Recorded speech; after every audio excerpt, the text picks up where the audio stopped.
મહેસાણામાં ઊંઝા એપીએમસીની ચૂંટણીમાં પૌત્રની હાર બાદ નારાયણ પટેલે નારાજગી દર્શાવી છે।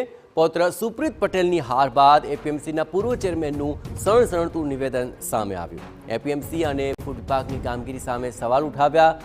જીરું અને વરાળીમાં ભેળસેળ મુદ્દે નારાયણ પટેલ હવે લાલ ઘૂમ છે।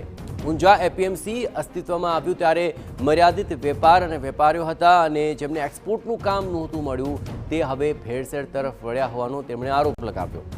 14 વર્ષના મારા શાસનમાં ભેળસેળવાળી વસ્તુઓ વાળી ન ખાતી હોવાનો પણ તેમણે દાવો કર્યો।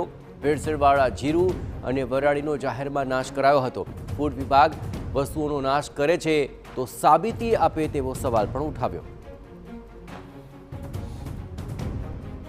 લોકોને પરદેશનું કામ નહોતું ચાલતું, એમની બુદ્ધિ કામ કરતી હતી કે કેવી રીતે પૈસા કમાવા। એમને વરિયાળીમાં કલર કરવો, જીરામાં અખાત એવી ચીજ ભેરવવી તો જેથી આરોગ્યને પણ નુકસાન થાય એવું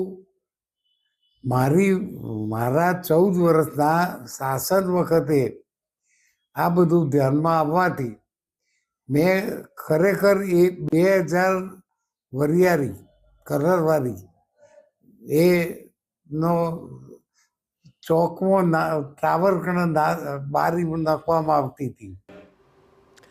પૂર્વ મંત્રી અને પૂર્વ એપીએમસી ચેરમેન નારાયણ પટેલનો આક્ષેપ છે કે તેમની કડક કાર્યવાહી સામે ફૂડ વિભાગે તેમને પત્ર લખ્યો અને જણાવ્યું કે આ રીતે વસ્તુ નાશ કરવાની તેમને સત્તા નથી। આખરે વાતાવરણ ફૂડ વિભાગ તરફી થયું। આજે ફૂડ વિભાગ કાર્યવાહી તો કરે છે પણ જે માલનો નાશ કરે છે તો તેની સાબિતી કેમ નથી આપતું?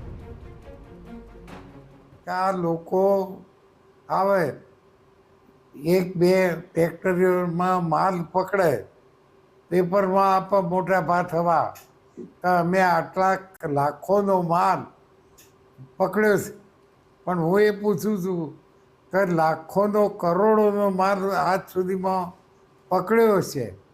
હું તો માનું છું 50 કરોડ ઉપરનો પકડ્યો છે, પણ એનો નાશ થયેલો હોય તો એક પ્રૂફ બતાવો।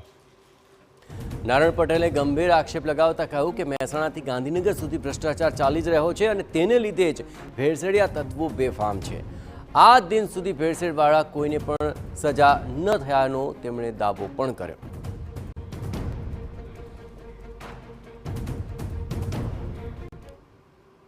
અને આજ સમગ્ર મામલે વધુ વિગતે વાત કરવા માટે જોડાઈ રહ્યા છે ટીવી9 સંવાદદાતા મનીષ। આખરે એપીએમસીની ચૂંટણીમાં હાર બાદ આ નારાજગી સામે આવી રહી છે। શું હાર બાદની આ નારાજગી છે કે પછી રોષ? મનીષ, જી ચોક્કસ કહી શકાય કે એપીએમસીની ચૂંટણીમાં નારાયણ કાકાના પૌત્ર સુપ્રીત પટેલની હાર બાદ એક આ સણસણતું નિવેદન આવ્યું છે, જેને લઈને કહી શકાય કે નારાયણ કાકાએ કદાચ આ નારાજગીના કારણે આ નિવેદન સામે આપ્યું છે। તમને એપીએમસીની થોડોક ઇતિહાસ પણ આપને જણાવી દઉં કે છેલ્લી ટર્મમાં દિનેશ પટેલ ચેરમેન રહી ચૂક્યા છે, પરંતુ એની આગળની ટર્મમાં નારાયણ કાકાના પુત્ર ગૌરાંગ પટેલ ચેરમેન હતા અને ગૌરાંગ પટેલ પહેલાં નારાયણ કાકા ચેરમેન હતા। એટલે કે 14 વર્ષ નારાયણ કાકાએ શાસન કર્યું।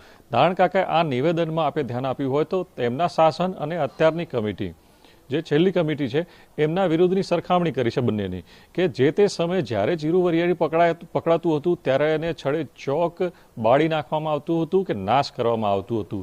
તેમના 14 વર્ષના શાસનના દરમિયાન અને એપીએમસીના અસ્તિત્વમાં આવ્યા બાદ જે રીતે એક્સપોર્ટમાં વેપારીઓ આગળ વધ્યા, પરંતુ જે વેપારીઓ એક્સપોર્ટ નહોતા કરી શકતા તેમને વધુ પૈસા કમાવાની લાલચમાં જીરું વરિયાળીની ભેળસેળ શરૂ કરી।